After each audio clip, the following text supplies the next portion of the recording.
Welcome to Worthy of Work, the podcast dedicated to helping anyone who's done having lousy, lonely, disappointing relationships and who's ready to do the work to build better connections.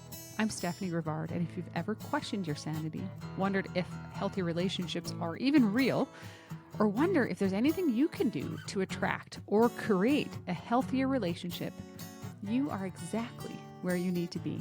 Together, we will unpack the healthy relationship skills no one taught us. Hi, today's episode, we're going to cover two character defects, martyrdom and victimhood, and understand how they're different. Let's start with martyrdom. Martyrdom is the behavior of overgiving, over-responsibility, overworking, secretly often resenting it, and hoping people acknowledge and notice their extra work. Martyrs sometimes suffer in silence or suffer proudly even, and build up this bank account of actions and service and hardship, and hope that at some point this will pay dividends in the form of praise, acknowledgement, love, or some kind of service in kind, an act of generosity or giving someone a break back. But it's the silent suffering, sometimes not so silent, actually, that can happen too. It can sound like, I'll do it, don't worry about me, I've got this. And it shows up in relationships as someone who will say yes when they want to say no. Someone who is stepping up to do all these things. In fact, they might even have the mindset that they have to do these things. You know, if something doesn't get done by someone else, then they have to do it. They have to take on that task. It can also show up like a refusal to ask for help or to delegate, or secretly resenting other people when they don't step up, when they don't see the need and step up. Kind of expecting other people to read your mind and know what your needs are, and notice when you're tired or when you're at your max capacity. A core belief under martyrdom is often a low self-worth, this desire to feel needed, a belief that their value is attached to their productivity, and sometimes even this kind of quiet sense of control or superiority. There's a couple ideas here that are often held. The sense of like, I can earn my love. My love is attached to my work or my service or helpfulness. The sense that my needs don't matter and I'm only valuable when I suffer.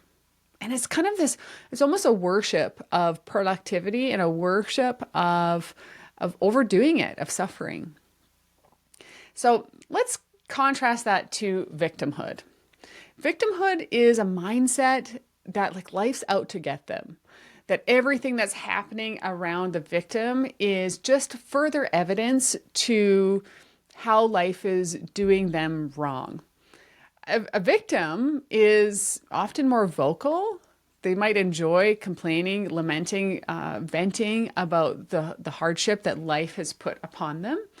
And they like to focus on how things are so unfair, how much others have failed them, or how they feel kind of stuck and unable to do anything or to change anything. That the kind of life happens to me. You know, I didn't choose this. I am helpless. Someone else needs to fix this. Someone else's behaviors are the solution to my agony. A core belief in victimhood is that there's nothing I can do. You know, it won't change anything.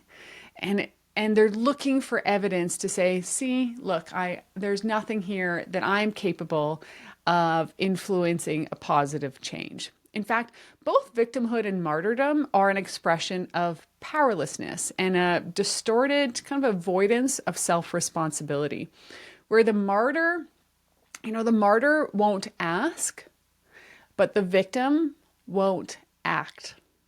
And both of these these aren't acts of love. Neither of them produce intimacy, connection, freedom, clarity, healthy relationships.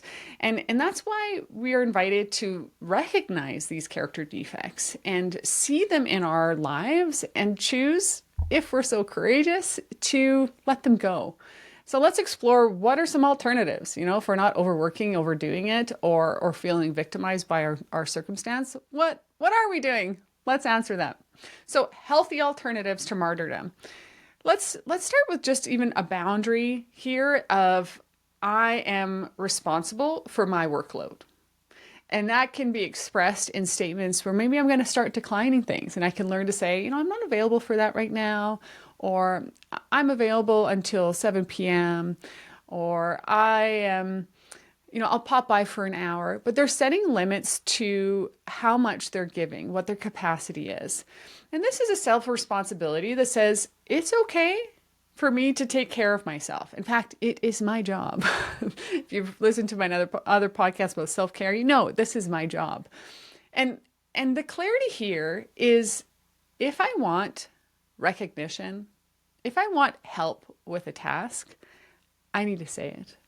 This is the growth. I can say it. I can ask clearly for help, for assistance, and decline things. But words are going to have to come out of our mouth. And these are little muscles. That's okay. But we let go of this fantasy that people will magically mind read what we need, and instead grow in our capacity to be a healthy communicator. And the other thought here is that kind of changing the way we see love and service, that love is not proven by being exhausted at all times. and instead, we can only give what we've got, right? And sometimes we need to fill our own bucket. I think there's another analogy about you can't pour from an empty cup. So recognizing our limits and taking care of them so that we can love better. Now, alternatives for victimhood. I think a boundary here is I won't take everything personally. There's a sense of self-responsibility that I'm responsible to solve my problems. I'm responsible to adjust myself when I'm feeling pain or a struggle, and I'm responsible to tend to that. And it might look like asking for help or seeking other resources. It's not that we are, an island, but the responsibility to take that initiative is mine. We might also need to recognize that inaction might be a choice to just prolong suffering, and recognize that that's our part. That's our part, that we might be choosing just to suffer longer. Okay, in closing, I hope that we can see that these two character defects keep us stuck, keep us in dysfunction, keep us from the people we love and engaging in healthy relationships and meeting our needs.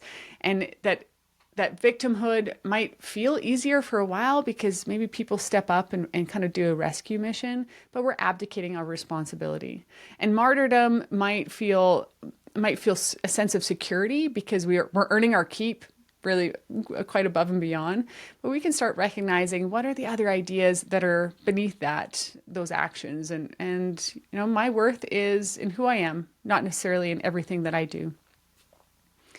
So if this struck a nerve today, let's just start with one small step. Recognize one little area that you can take responsibility, flex these new muscles of communication or action and self-possession, and start growing in a character asset.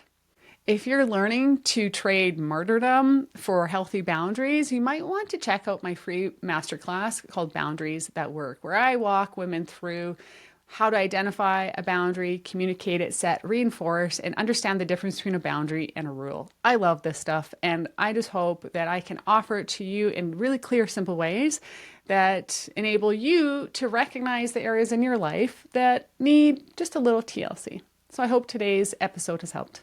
Thanks. Bye for now. That's it for today's episode. If this resonates with you, please subscribe, share, or leave a review. It helps more people find this work. And remember, I'm not a therapist. I'm just someone who once thought dysfunction was pretty normal. I wanted better and learned new tools. And so can you.